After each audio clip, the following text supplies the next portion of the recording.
Good day everyone! Today's videos, let's identify the different type of symmetry and explore symmetry in nature around you.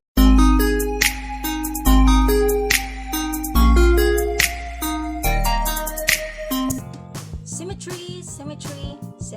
There are four types of symmetry. There have radial symmetry, bilateral symmetry, translational symmetry, and glide reflection symmetry. Before we proceed the different types of symmetry,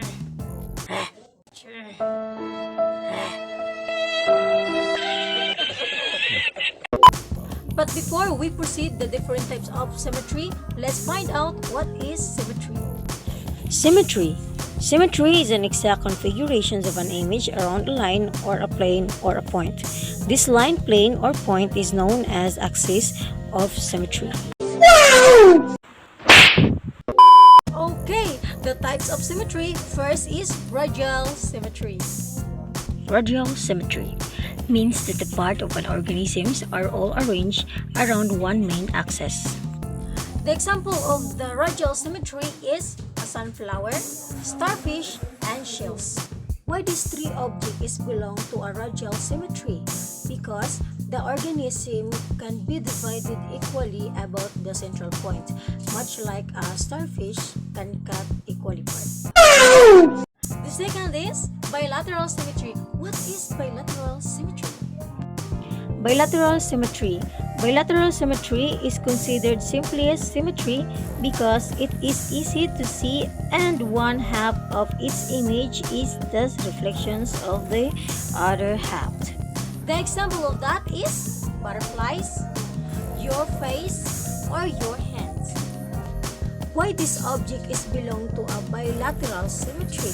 Like for example is a butterfly, because they have a single line down the middle of their body, meaning the pattern of their wings are the same both sides. And third is transition. Anong kailangan kong gawin? Nasaan ba ang hustisya? Ba't ako lang nahihirapan? And third is translational symmetry. What is translational symmetry? Translational symmetry is when an object is relocated to another position while maintaining its general or exact orientation. The example of translation symmetry is a cactus, bird formations, and fish formations, and jet planes. Why this object is belong to a translation symmetry?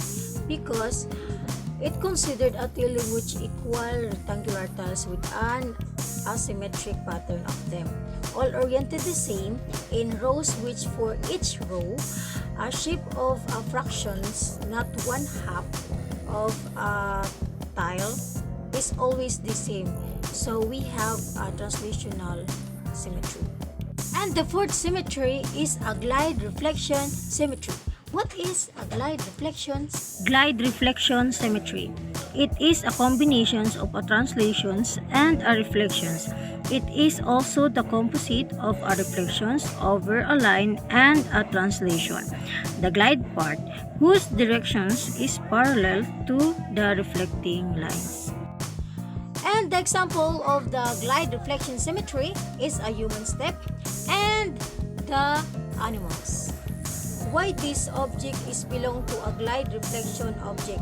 Because there are a compositions of transformations. The first is performed on the figure. Then it is reflected over a line. Therefore, the only required information is the translations rule and a line to reflect over. Okay, that is a symmetry in natures, including radial symmetry, bilateral symmetry, translational symmetry, and a glide reflection symmetry. Additional, why symmetry is important to our lives? Because symmetry is a fundamental part of geometry. Natures and shape, it creates patterns that help us organize our world conceptually. We see symmetry including translation, rotation, reflections, and dissolutions also as part of their careers. Okay,